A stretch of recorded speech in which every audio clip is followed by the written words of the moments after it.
రాగానే కాపీ చూసుకున్నాం. First of all అందరం చాలా హ్యాపీగా ఉన్నాం. రాజు గారు హ్యాపీనెస్ లోపల దాపెట్టుకుని 2 రోజులు సప్రెస్ చేసుకున్నారు, కానీ ఆయన చాలా హ్యాపీ. ఆల్రెడీ ఆయన హ్యాపీనెస్ ఎవరెవరితో షేర్ చేసుకున్నారో నాకు తెలుసు, చాలా కాన్ఫిడెంట్గా ఉన్నారు ఆయన. సో మేమందరం చాలా హ్యాపీగా ఉన్నాం.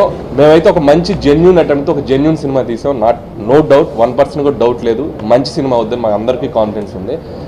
కాకపోతే ఈ సినిమాలో హనుమంతుడు అనే ఒక కాన్సెప్ట్, ఒక ట్యాక్సీ ఎలా ఉందో ఈ సినిమాలో హనుమంతుడికి స్వామి గారి గురించి కూడా ఒక చిన్న లేయర్ వెళ్తూ ఉంటుంది, దానికి ఒక కథలో అంతర్లీనంగా లింక్ అయి ఉంటుంది.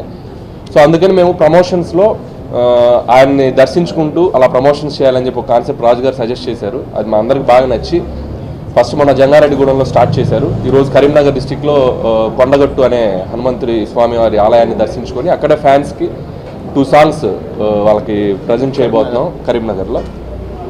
సో పోతే సినిమా గురించి వచ్చేసరికి ఒకటే చెప్పగలను, ఫన్ ఫీస్ట్ నో డౌట్ అందుట్లో.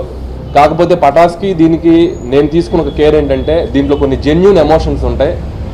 అవి నేను సినిమా చూసేటప్పుడు కూడా నాకు అనిపించింది, అంటే మేము అనుకున్న దానికంటే కూడా చాలా బాగా రీచ్ అయ్యామని ఒక ఫీలింగ్ ఉంటుంది.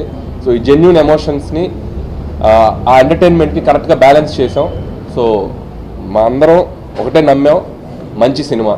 సో అది మీ ముందుకు రాబోతుంది May 5th, 48 అవర్స్.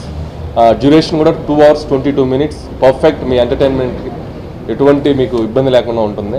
చాలామంది అడిగారు ఎక్కువ ఇమిటేషన్స్ ఏమైనా ఉన్నాయని. తేజ్ గురించి కూడా తేజ్ సైడ్ కూడా నేను క్లారిటీ ఇచ్చేది ఏంటంటే, ఈ సినిమాలో సాయిధరం తేజ్ మెచ్యూర్డ్గా, అంటే ప్రతి చోట ఒక ట్యాక్సీ డ్రైవర్ ఎలా బిహేవ్ చేస్తాడో, ఒక క్యారెక్టర్ ఎలా బిహేవ్ చేస్తాడో అలాగే చేశాడు.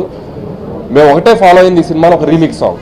అది కూడా మేము ఈ సినిమాకి ఏదో కమర్షియల్గా దాన్ని ఏదో మేము క్యాష్ చేసుకుందామని లేకపోతే ఇంకోటి చేసుకుందామని ఒక యాంగిలే లేదు. నేను పర్సనల్గా 80s జనరేషన్ కిడ్ని. నేను ఆ జనరేషన్లో ఉన్న సాంగ్స్ అన్న ఆ సినిమాలో నాకు చాలా రెస్పెక్ట్. సో అలాంటి ఆపర్చునిటీ ఎప్పుడు దొరికినా నేను ఆ సాంగ్స్ నేనైతే ఎలా తీసుకుంటాను, నేనైతే ఎలా చూసుకుంటాను ఒక ఫీలింగ్ నాకు ఎప్పుడు ఉంటుంది. అంతే, అంతకు మించి వేరే దీంతో మాత్రం ఎటువంటి ఇది చేయట్లేదు. సో మిగతా విషయాలు అన్నింటిలో మీరు సినిమా చూస్తే మీకు అర్థం అవుతుంది తేజ్ ఎంత కష్టపడ్డాడు అనేది. యాక్షన్ సీక్వెన్స్ కానివ్వండి, ఎమోషన్స్ కానివ్వండి, పెర్ఫార్మెన్స్ కానివ్వండి. ఒరిజినల్ సాయిధరం తేజ్ ఏంటో ఈ సుప్రీంలో డెఫినెట్గా మీరు చూస్తారు. బట్ ఆ సాంగ్ అనేది ఆయన మీద ఉన్న రెస్పెక్ట్తో చేసాం, ఆయనకు ఒక ట్రిబ్యూట్ లాగా చేసాం.